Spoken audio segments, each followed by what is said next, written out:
Comenzamos entonces la clase de hoy, donde debemos tocar el tema de la evolución, los cambios sociales, las diferentes sociedades que se han dado, explicadas en términos de la teoría de Luhmann. Esta es parte de la segunda unidad del curso de teoría de sistemas y lo hemos tomado de la bibliografía de Luhmann que ya anteriormente pues les he compartido con ustedes.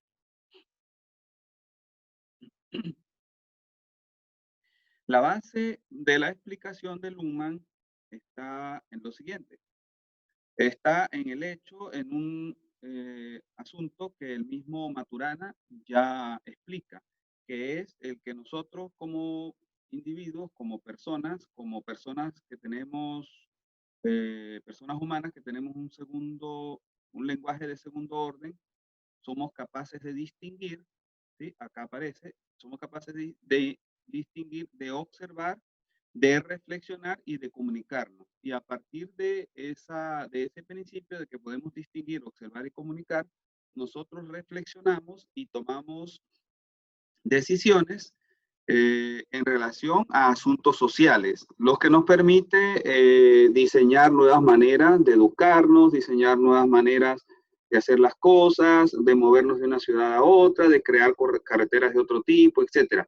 Y eso permite que haya evolución en el sistema social. Aparte de eso, esa capacidad de reflexionar nuestra permite asuntos como, por ejemplo, autojustificarnos o explicar lo que hacemos. Cuando alguien dice, ¿qué hace usted? ¿Por qué usted estudia? ¿O por qué usted viene a la UCN?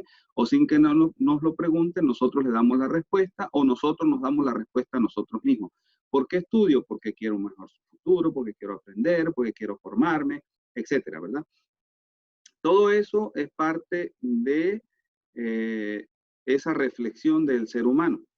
Y en términos de eso, nosotros buscamos la información que necesitamos, que nos conviene, de acuerdo a nuestra manera de pensar, y esa manera de pensar a la final va a determinar la evolución social, porque somos personas las que tomamos las decisiones en la sociedad para decidir los caminos de cómo se hacen las cosas en la sociedad. A diferencia de eso, en las organizaciones específicas, en particulares, ya se toman decisiones más relacionadas con lograr fines instrumentales de la sociedad. Es decir, la sociedad como un todo arropa a las organizaciones y en las organizaciones se toman decisiones más específicas orientadas a cumplir con el rol social que se da a las organizaciones. ¿Ok? Dentro de esa sociedad. Recordemos que Luhmann dice que tenemos el sistema societal.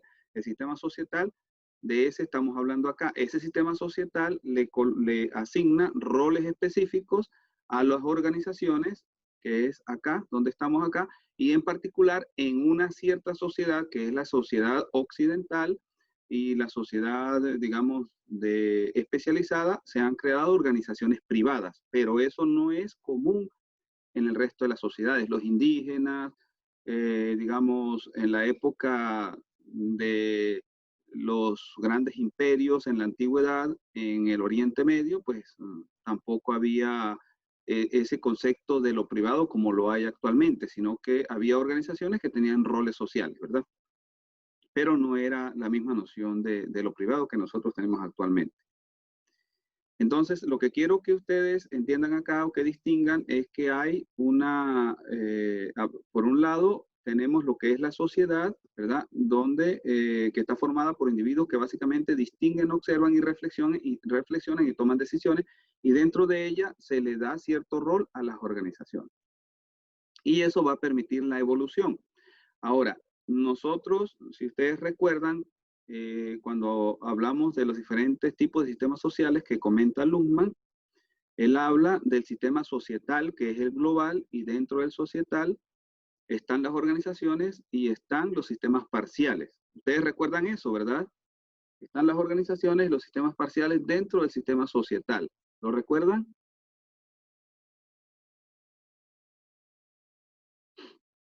Por ejemplo, un sistema parcial es el sistema jurídico, otro puede ser el sistema económico, otro el sistema de salud, etcétera. Bueno, esos sistemas parciales no existen en las sociedades antiguas, no existían las tribus, etcétera. Esos son parte de la especialización de la sociedad actual, ¿sí? Pero el cambio social básicamente se da debido al sistema de interacción que es el sistema global. El sistema global es la interacción, ¿verdad? Y allí se opera en base a temas y las decisiones que se toman son inestables en el sentido de que son muy variables, porque depende de la persona que la está pensando. Una persona puede pensar una cosa, otro comienza a pensar otra cosa, y de acuerdo a eso se toman decisiones que llevan a esa evolución y esas revoluciones, evolución digamos en general, pero también puede haber revoluciones que son cambios más drásticos que se dan en las sociedades. A partir de allí, entonces, tenemos lo siguiente. Nosotros tenemos inicialmente las sociedades más sencillas, como las tribus que están en el Amazonas, las Yecuana, etcétera. Originalmente, como estaban acá en Chile, las tribus que fueron encontradas por los españoles, como estaban las tribus del sur, las tribus del centro, las del norte, etcétera.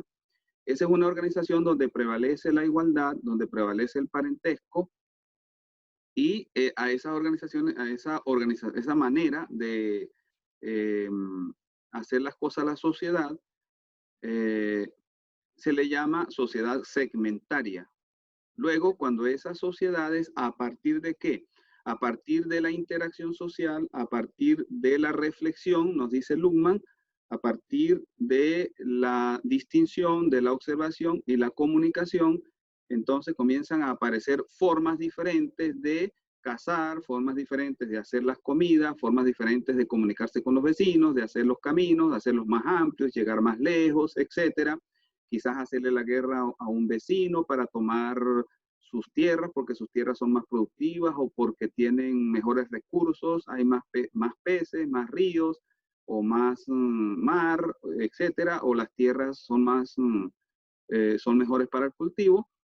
Cuando eso ocurre, entonces una sociedad se puede ir expandiendo y puede ampliar su poder, como lo hizo la sociedad romana, la sociedad griega en un tiempo, la sociedad inca acá, y puede tomar esas tierras y crear un imperio. Cuando ocurre ese imperio, entonces ya habrá la parte dominante. En el caso del imperio inca, pues la parte dominante estaba en lo que es actualmente Perú, y había zonas desde Colombia hasta, creo que hasta el centro de Chile, que eran partes dominadas por ese gran imperio. Esas eran, digamos, las zonas que se conocen como periferia, pero tienen que organizarse de cierta manera, y eso, la manera de cómo organizarse, de cómo transportarse, cómo comunicarse para eso, ¿verdad? Como decíamos, viene de la reflexión, ¿sí? De la distinción, del observar, de comunicarse, etcétera.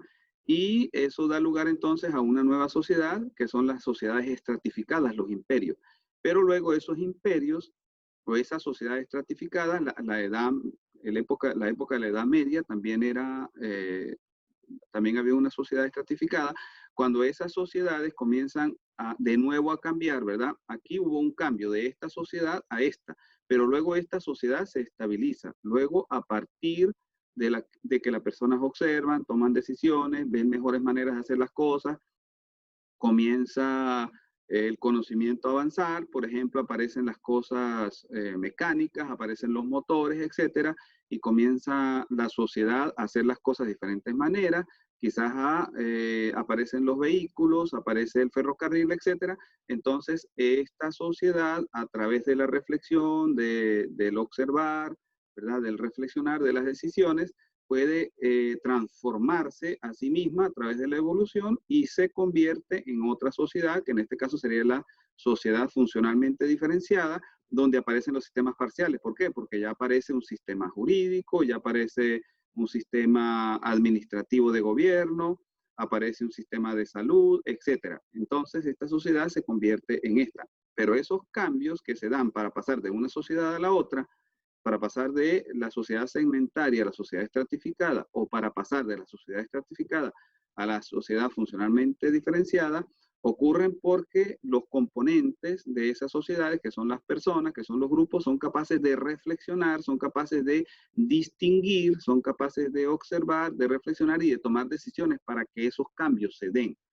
Esto es lo que nos explica Luhmann en relación al cambio societal. ¿Alguna pregunta? Por favor, pregunten.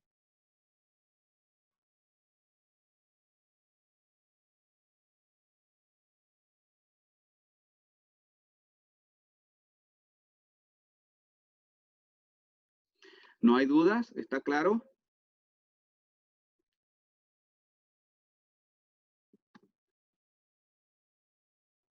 Andrea, Aileen Flores, cualquiera de los demás, Amaya, Profe, a mí me quedó claro al menos. ¿sí? Javiera, Sí. Mónica, ¿alguna Sí, tiene profe, duda? a mí también. ¿Sí? ¿Les quedó claro? Lo importante es darse cuenta de que ese pensar, ese reflexionar, eso lleva a observar, a darse cuenta de cosas, de mejorar las cosas, de hacerlas de diferente manera, etc. Por ejemplo, en algún momento en la Edad Media, alguien pensó que para dar la formación especializada se podría tener universidades. Y entonces, por allí en el año 1200 aparece en Alemania las primeras universidades y luego eso se dispersa. Lo mismo con el sistema educativo primario o el previo al primario. Todo eso viene de decisiones de la interacción, básicamente, que ocurre en la sociedad y que lleva a idear nuevas maneras de hacer las cosas. Y cuando ya estamos en el último nivel, que es la sociedad funcionalmente diferenciada, aparecen los sistemas parciales que tienen ciertas funciones y aparecen las organizaciones privadas, tal como las conocemos hoy, lo cual acá quizás aparecía de manera muy incipiente o no aparece, por ejemplo, los sistemas parciales. Tal vez en el Imperio Romano había algo de un sistema jurídico, etcétera, pero no tan especializado, tan diferenciado como ocurre en la sociedad nuestra. Quizás acá se dan de manera incipiente algunas de estas cosas, pero acá es donde realmente se estabilizan de la forma como los conocemos hoy. ¿Sí? Entonces, ustedes se pueden dar cuenta que habrá ideas acá y luego de esas ideas se tomarán las más importantes, las que sean más útiles y luego que esas ideas sean implementadas, pues aparece la nueva sociedad o aparecen pequeños cambios que van llevando a esa nueva sociedad. Entonces aparece o se da en esos casos un proceso de variación y selección. ¿Variación de qué? De ideas de las personas que piensan, ¿verdad?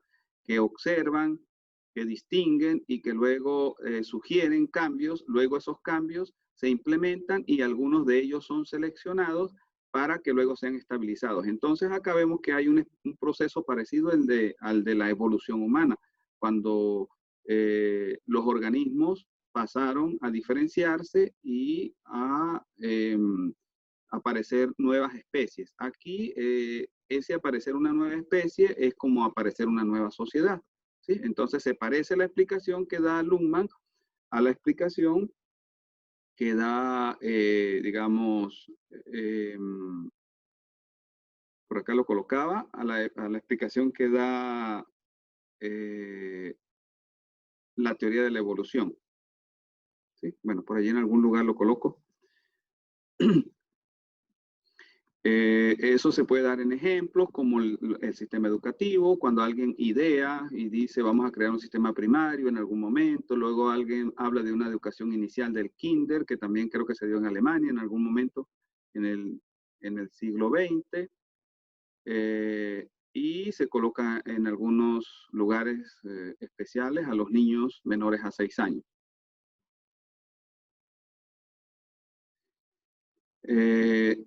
Eso hace que permite un devenir de las sociedades que nos lleva a la sociedad actual, que tiene ciertas características. En esa sociedad actual, el dominio lo tienen ciertos gobiernos y sobre todo ciertas empresas muy grandes y se da en términos de lo que se conoce como globalización del comercio y de la comunicación, y hay empresas transnacionales pues que dominan muchos aspectos de la vida, la comunicación, la transnacional Facebook, la transnacional que maneja Facebook, maneja Instagram, etcétera, la transnacional que maneja las empresas, que maneja la producción de aviones como la Boeing, la que producen los vehículos, la que producen, digamos, muchos de los productos que nosotros usamos ahora como zapatos, etcétera, Adidas, por ejemplo, Nike. Y hay roles para los países pequeños o digamos, menos industrializados y que se han dividido en muchos, ¿verdad? Que son países pequeños que son fáciles de dominar, como los países latinoamericanos. Entonces, estos países básicamente producen materias primas como petróleo, oro, cobre, etcétera, que son usados acá. Entonces, se da un orden internacional en esa sociedad occidental, en ese devenir social. Esto es producto también de todo eso que ha ocurrido de acuerdo a cómo lo explica Luhmann.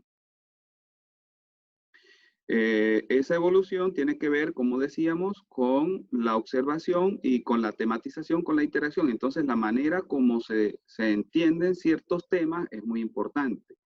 Y esa manera como se entienden temas puede cambiar de una época a otra, ¿sí? Entonces, la manera de pensar tiene que ver con cuáles son las categorías semánticas, el conocimiento de temas, etcétera. Y vamos a ver un ejemplo de esto. Por ejemplo, en el siglo XVIII, en 1700, Kant, un filósofo también alemán, uno de los más importantes en la historia, digamos, escribió una cantidad de cosas que llevaron a la Revolución Francesa. En esas cosas que él escribió, en esos libros, en su filosofía, pues habían unos conceptos de racionalidad, de libertad y de autonomía que son diferentes a los que se manejan actualmente. Entonces, el cómo manejó Kant esos conceptos y cómo la manejaron los filósofos en aquella época ayudó a conformar la manera como se dio la Revolución Francesa. Esos conceptos actualmente son entendidos de manera diferente. Por ejemplo, la noción de libertad en aquel momento, Kant llamaba libertad a la libertad de reflexionar, y quien reflexionaba por sí mismo era autónomo, pero ese reflexionar por sí mismo era buscar lo mejor que había en ese momento en conocimiento, los mejores libros, la mejor filosofía, etcétera. ¿Verdad? Eso era libertad. En el caso nuestro, actualmente, cuando se habla de libertad, se refiere más a libertad de comercio. Entonces decimos algunas veces, hay más libertad en Chile que en Argentina, pero con eso lo que queremos decir es que hay más libertad de comercio, que las transnacionales actúan más libremente en Chile, quizás tienen menos impuestos, etcétera.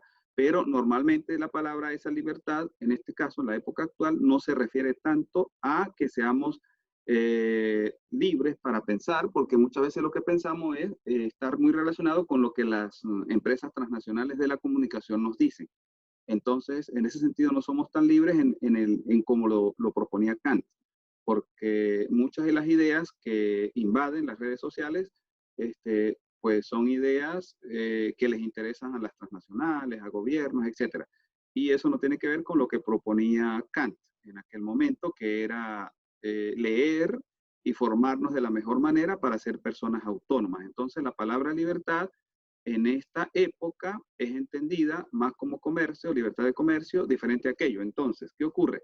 La tematización, como dice Luhmann, la manera como entendemos los conceptos tiene que ver mucho con la evolución social, con los cambios sociales. En aquella época, la Revolución Francesa buscaba la racionalidad, la libertad y la autonomía, tal como lo proponía Kant. En esta época, cuando nosotros hablamos de cambios sociales y lo que promueven los medios de comunicación, es más libertad relacionada con la libertad del comercio.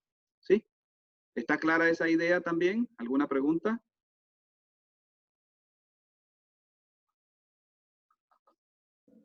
Yo tengo todo claro, profe. ¿Sí? ¿Alguien tiene alguna inquietud, alguna duda, alguna pregunta? Ahora, si nosotros queremos seguir un poco la idea de Kant, que decía, para nosotros ser personas autónomas, tener una dignidad alta, siendo libres, pero no libres para el comercio, sino libres porque reflexionamos por nosotros mismos, entonces nosotros debemos no solo mirar los medios de comunicación, sino comenzar a mirar lo que nos dicen grandes pensadores que han entendido lo que es la sociedad nuestra actual. Y ahí yo les sugeriría a ustedes, si ustedes quieren aprender un poco en ese sentido o, digamos, buscar un poco esas ideas, leer a una cantidad de filósofos pues, que han hablado de del posmodernismo. Por ejemplo, hay un español de nombre José Ortega y Gasset, que tiene escritos muy buenos en ese sentido. Hay otro, un latinoamericano de nombre José Manuel Briceño Guerrero. Hay otro, un argentino de nombre José Hernández, que no lo coloqué acá. Hay chilenos, hay mexicanos, etc. Y a nivel mundial, digamos, tres de los más conocidos en este sentido son Nietzsche, Heidegger y Habermas, que ustedes lo habrán conocido, que describen la sociedad nuestra con bastante profundidad. Si nosotros leemos a estas personas y entendemos lo que ellos dicen acerca de la caracterización de nuestra sociedad, entonces nos estaríamos moviendo en la dirección que dice Kant, de ser libres, pero libres de pensamiento, porque tenemos unas ideas muy bien formadas, ¿verdad? No las ideas de acuerdo a cómo nos las forman lo que dicen los medios de comunicación, ¿verdad? Y pensando en que libertad es libertad de comercio, sino mucho más allá de eso, de acuerdo a la caracterización que grandes pensadores nos han ofrecido. ¿Sí? ¿Alguna pregunta?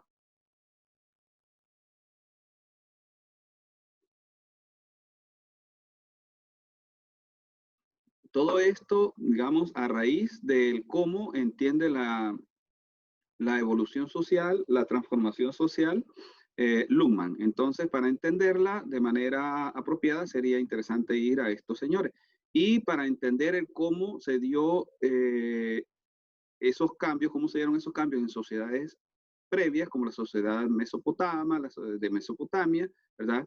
El imperio egipcio, la sociedad griega, digamos, la sociedad romana, cómo se dieron los cambios en la Edad Media, etcétera, pues también podemos buscar libros apropiados y hay muchos escritos, digamos, mucha historia bien escrita en ese sentido. Pero para entender la sociedad nuestra tenemos que ir a personas que la hayan descrito de una manera bastante profunda, digamos, dándose cuenta de lo que es la sociedad en el fondo, más allá de lo que vemos nosotros comúnmente. Algo que nosotros no podemos ver a menos que dediquemos la vida a eso. Estas personas han dedicado la vida no solamente a observar y entender, sino a leer a otros y a partir a otros que como ellos observaron y trataron de entender durante toda su vida. Y vemos cadenas de pensadores, por ejemplo, Nietzsche fue un poco previo a Heidegger, Heidegger un poco previo a Habermas, entonces ellos se alimentan unos a otros. Y cuando hablamos de Ortega y Gasset o hablamos de José Manuel Briceño Guerrero, es porque han leído también a estos grandes pensadores. ¿Alguna pregunta?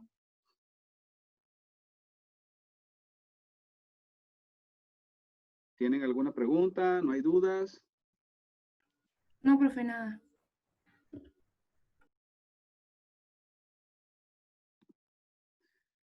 ¿No hay dudas entonces? Andrea, Aileen.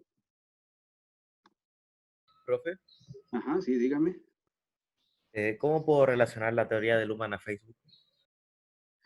Ok, ahora, ¿qué pasa para relacionar Luhmann a Facebook? Vamos a tomar en cuenta las dos clases, la clase previa y esta clase, digamos. En la clase previa nosotros dijimos que Luhmann concibe a la sociedad en muchos aspectos tal como Maturana, porque su base, es lo que dice Maturana. Entonces, si él habla de clausura operacional, si habla de los elementos, etcétera, pues es semejante a Maturana, ¿sí? Es muy, muy similar. Sin embargo, luego lo que nosotros tenemos que ver es en qué se diferencia. Y las diferencias comienzan a aparecer cuando nosotros vemos que Luhmann habla de sistemas parciales, que habla de organizaciones como sitios donde básicamente se toman decisiones, y de sistemas parciales como aquellas donde la comunicación está dada en base a asuntos. Por ejemplo, si se trata de sistema parcial jurídico, son asuntos jurídicos. Si se trata de el administrativo de gobierno, pues serán esos asuntos administrativos, etcétera. Entonces, cuando nosotros pensamos en Facebook, tenemos que ver cómo vemos a Facebook. Si yo veo a Facebook como un sitio donde básicamente hay interacción, ¿sí? ¿Recuerdan? Entonces tengo que ver qué me dice Luhmann acerca de un sistema de interacción. Y él me habla allí básicamente de que eso tiene que ver con una parte del sistema societal, como un todo. ¿Sí? Y dice allí se habla en base a temas. ¿Sí? Entonces no hay mucha diferencia en términos de lo que dice Maturana.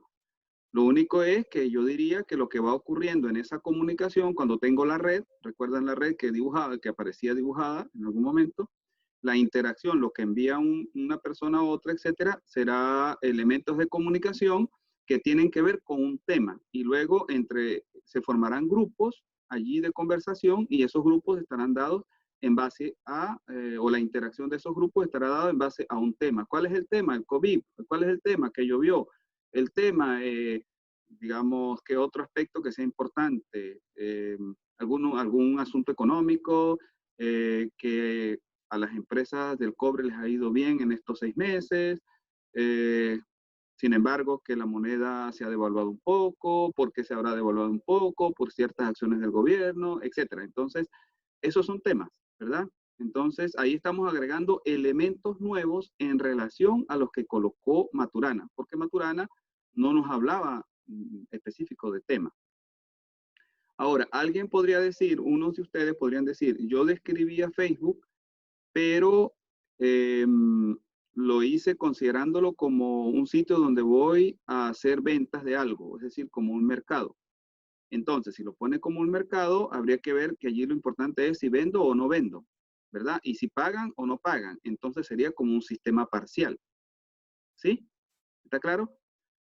Alguien también podría decir, no, yo lo uso para comunicarme y tomar decisiones como en una organización, decisión de si pagan, no me pagan, digamos de la misma empresa, o cuántos pagaron, sacar contabilidad, luego darle órdenes a otra persona para que venda o no venda. En ese caso, si lo veo como una organización que está haciendo algo, sea vendiendo, dando un servicio, pero donde las personas de la organización se están comunicando entre sí, es decir, por ejemplo, el gerente se comunica con los empleados, etcétera.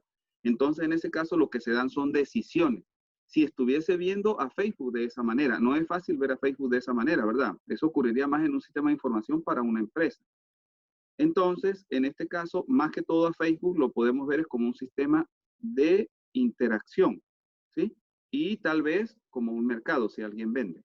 Entonces, depende de el qué, de cómo usted defina el qué de Facebook, entonces usted lo va a describir según Luhmann como un sistema de interacción o como un sistema, por ejemplo, parcial. ¿Sí? ¿Está claro? Sí, profe, gracias. Ajá. Pero en los otros elementos, en los previos, ustedes podrían decir simplemente que en tales elementos se da tal cual como en Maturana. O lo otro es que ustedes coloquen el caso Luhmann, podríamos hacerlo así para hacerlo más corto, como que las diferencias que ustedes introducen en relación a Maturana. Ustedes dirían, Luhmann, entonces, es muy similar a Maturana, pero se presentan las siguientes diferencias. Y si en el qué, en el cómo y para qué era lo mismo, entonces allí no lo cambia. Pero si hay diferencia es en las propiedades o hay diferencias en que se describe el qué o el para qué, porque ahora aparece el tema, la mención a temas, a la interacción, entonces introducen ese cambio allí. ¿Sí? Y en lo que sea similar, entonces no hacen nada, sino que dicen que es similar al anterior. ¿Sí? ¿Está claro? Y cuando hagan el mapa conceptual, lo que tendrían que hacer es quizás ver si es muy similar al de Maturana, colocarlo como el de Maturana, pero variando, agregando los elementos que tengan que agregar, si es necesario agregar algunos elementos. ¿Sí? ¿Está claro? Sí, profe, gracias. ¿Sí? ¿Alguna otra pregunta? ¿Alguien quiere preguntar algo más?